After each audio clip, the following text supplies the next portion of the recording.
Hey guys, क्या हालचाल है आप लोगों के। बहुत दिन बाद ये वीडियो अपलोड कर रहा हूँ, एक्चुअली थोड़ा बिजी था। ओके, तो आज का टॉपिक है हम लोगों का power factor and power triangle. ठीक है, तो इसमें हम लोग पहले समझेंगे पावर फैक्टर, उसके बाद समझेंगे पावर ट्रायंगल। ठीक है, एकदम इजी, एकदम सिंपल समझेंगे। ठीक है, बिंदास। तो फर्स्ट स्टार्ट करते हैं पावर फैक्टर से। तो पावर फैक्टर क्या है? एक्चुअली फैक्टर किसको कहते हैं हम लोग? फैक्टर कहते हैं कि कोई भी चीज़ जिस पे डिपेंड करता है। ठीक है, तो पावर फैक्टर का मीनिंग है कि पावर जिस पे डिपेंड करता है। ठीक है, पावर फैक्टर को तीन तरह से हम लोग डिफाइन कर सकते हैं। ठीक है, power factor can be defined in 3 ways। ठीक है, क्या क्या होगा? नंबर 1, पावर फैक्टर क्या है? मैं पीएफ लिख रहा हूँ शॉर्ट में। हाँ, cos फाई। cos फाई क्या है? अभी कंफ्यूज मत होना। cos फाई मतलब हम लोगों ने क्लास 7-8 में पढ़ा था ना, ट्रिगोनोमेट्री चैप्टर में, साइन कॉस टेन, मतलब ट्रिगोनोमेट्रिक जो मतलब कुछ मतलब इन सब से मतलब एंगल निकलते हैं।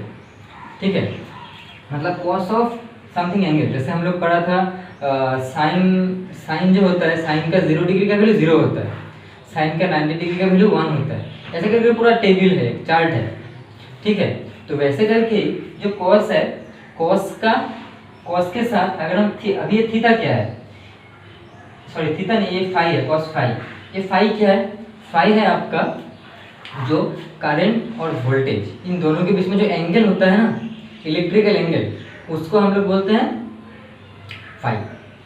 ठीक है, मैकेनिकल एंगल तो समझते हैं हम लोग। जैसे सपोज ये मेरा रास्टर है, सपोज नहीं, रास्टर ही है।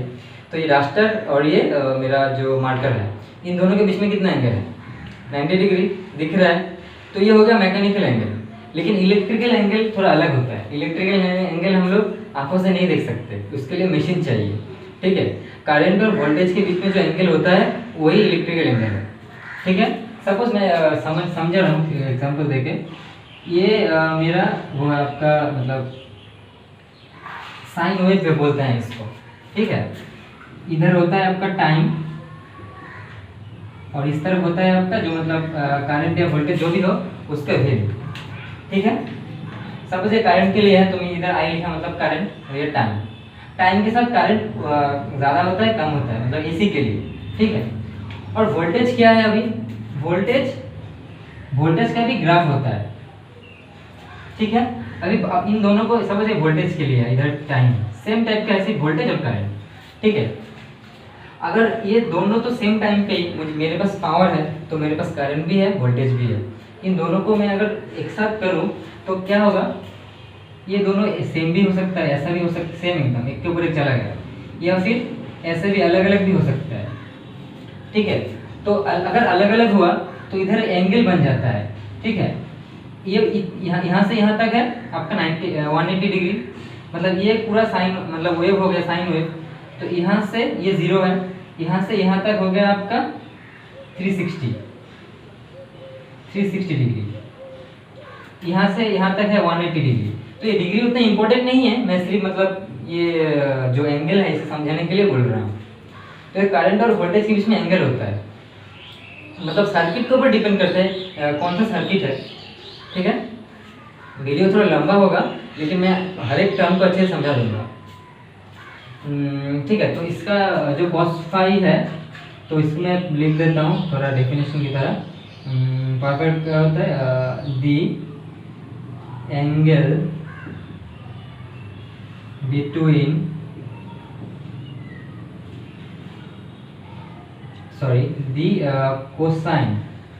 दी कोसाइन ऑफ, ठीक है, the cosine of angle between current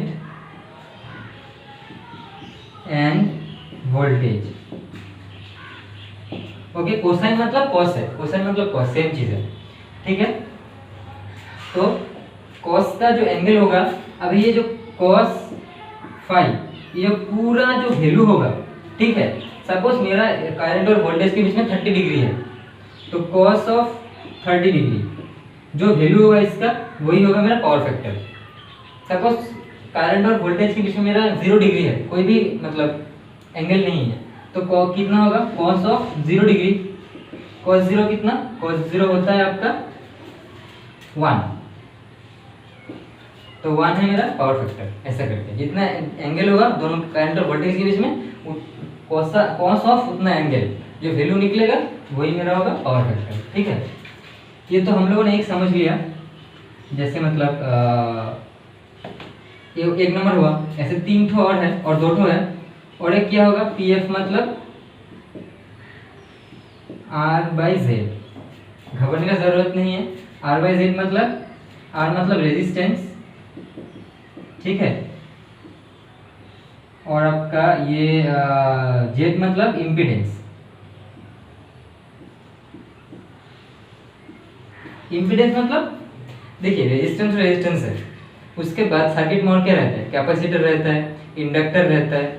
तो कैपेसिटर में भी कैपेसिटिव रिएक्टेंस होता है, मतलब कैपेसिटर का भी अपना रेजिस्टेंस होता है, इंडक्टर जो होता है मतलब कोई भी कॉइल उसका भी अपना रेजिस्टेंस होता है।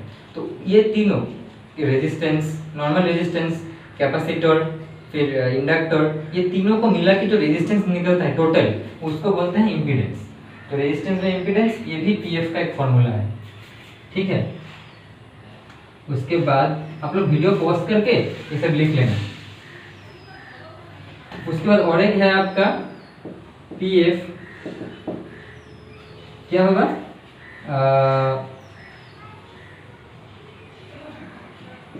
True power bye apparent power. True power bye apparent power, ये भी समझ नहीं आएगा आप लोगों को, ठीक है, लेकिन वीडियो का एंड तक समझ आ जाएगा। जब मैं पावर फैक्टर ट्रायंगल कराऊंगा तब समझ आ जाएगा। ठीक है, इसका एक फॉर्मूला है वो भी लिख लीजिए। ट्रू पावर मतलब VI cos phi, apparent power मतलब VI। ठीक है, इतना लिख लीजिएगा, मैं मीटर दे रहा हूँ। इजी है, टफ नहीं है, सिर्फ कुछ कुछ टर्म्स टफ है, ये एंगल वगैरह ये सुनने से टफ लगता है लेकिन इजी है एक्चुअली। ओके, तो पावर फैक्टर क्या है समझ लिया। अभी पावर फैक्टर क्या होता है, अलग अलग सर्किट के लिए अलग अलग होता है। सपोज एक रेजिस्टिव सर्किट है, रेजिस्टिव सर्किट मतलब जहाँ पे सिर्फ रेजिस्टेंस रहता है। ठीक है, जो अभी कंडीशंस आएगा, ठीक है, कंडीशंस। अच्छा, number 1 for resistive circuit, resistive circuit के लिए क्या होगा, रेजिस्टिव सर्किट मतलब मैं ब्रैकेट में लिख देता हूँ, resistive circuit only has resistance. वहाँ पे सिर्फ रेजिस्टेंस होता है और कुछ नहीं होता है, इंडक्टेंस, कैपेसिटेंस सब कुछ नहीं होता है। जैसे रेजिस्टिव सर्किट का एग्जांपल क्या है, सपोज मेरे पास एसी सप्लाई है, ये एसी सप्लाई का सिंबल है, पता है आप लोगों को, एसी सप्लाई। ठीक है, और इसके साथ मेरा एक बल्ब कनेक्टेड है। अब इतना सपोज यहाँ पे एक स्विच है ऑन ऑफ के लिए। ये बल्ब क्या है, ये बल्ब है आपका इनकैंडिसेंस बल्ब। इनकैंडिसेंस बल्ब मतलब आपका जो 100 वाट का पहले का था ना, येलो कलर का जो बहुत पावर खाता था, वो बल्ब भी है आपका इनकैंडिसेंस बल्ब। ठीक है, तो वो जो बल्ब होता है ना, उस बल्ब में सिर्फ रेजिस्टेंस होता है और कुछ नहीं होता है। तो वो एक एग्जांपल है ये आपका जो रेजिस्टिव सर्किट का। तो जो रेजिस्टिव सर्किट होता है वहाँ पे क्या होता है, ये जो फाई होता है ना, फाई मतलब आपका इलेक्ट्रिकल नहीं चाहिए, ऐसे जस्ट लिख देने से हुआ, जे angle between current and voltage.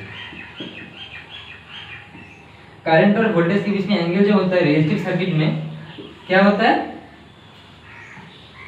ये मतलब फाई, ठीक है, फाई क्या होता है, जीरो होता है, दोनों के बीच कोई एंगल नहीं होता है।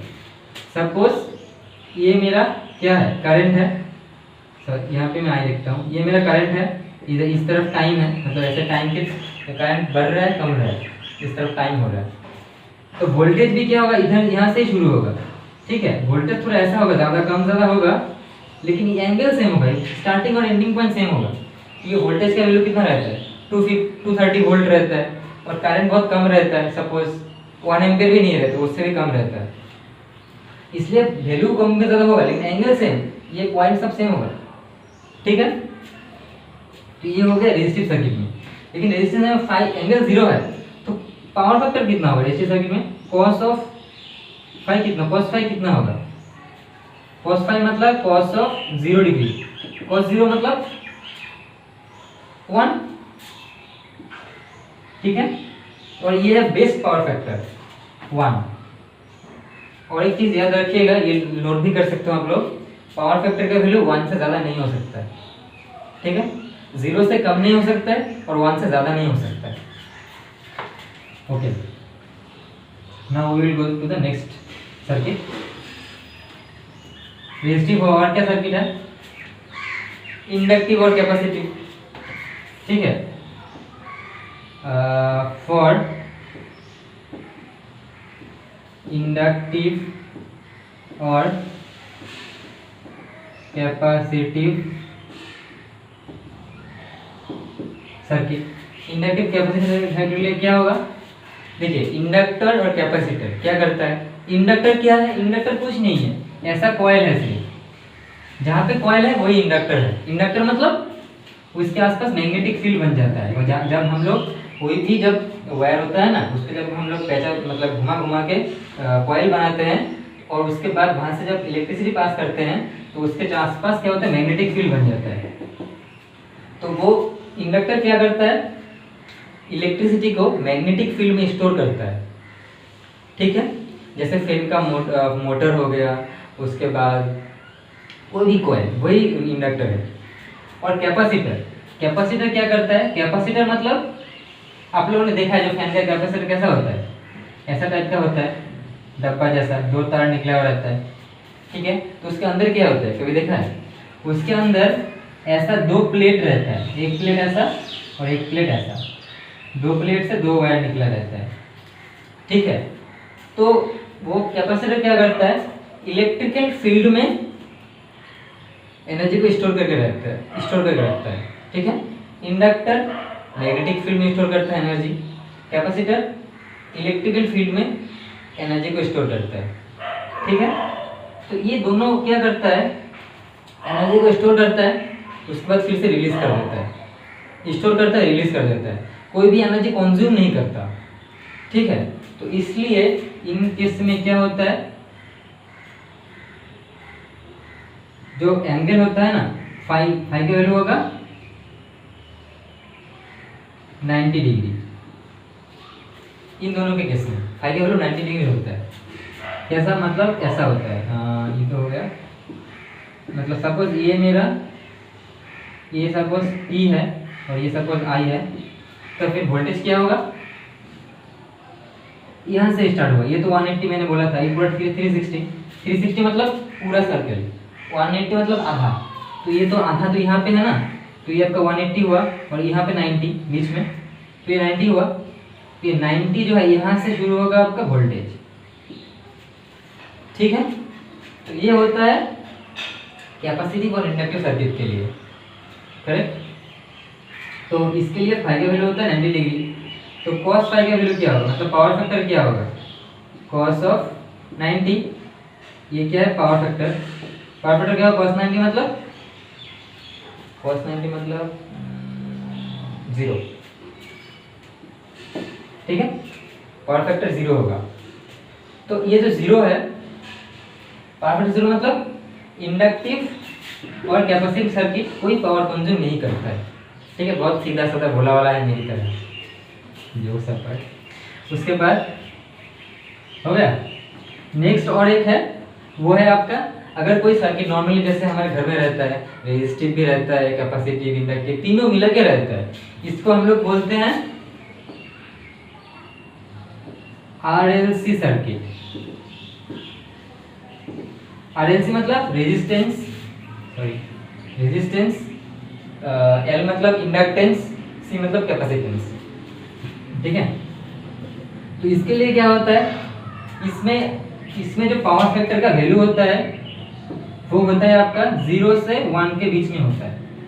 ठीक है, वो डिपेंड करता है जो एल का कितना वैल्यू है, सी का कितना वैल्यू है, आर का कितना वैल्यू है, उसको डिपेंड करके 0 से 1 तक रेंज होता है। ये क्या है एक्चुअली, ये है range for power factor. Power rangers आ जाते हैं बीच में, बचपन में बहुत देखा था ना, जो भी हो। तो 0 से 1 तक वैल्यू होगा पावर फैक्टर का। ठीक है, अच्छा, और एक सर्किट खत्म। ठीक है, और एक चीज़ है, वो है आपका, आप लोगों ने सुना होगा लैगिंग, लीडिंग, ये बोलते हैं। ठीक है, तो लैगिंग लीडिंग मतलब क्या, लैगिंग मतलब बोलते हैं ना lagging circuit, leading circuit. Lagging मतलब क्या, करंट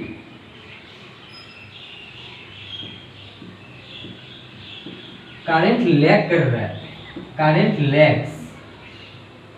लैग्स दी वोल्टेज।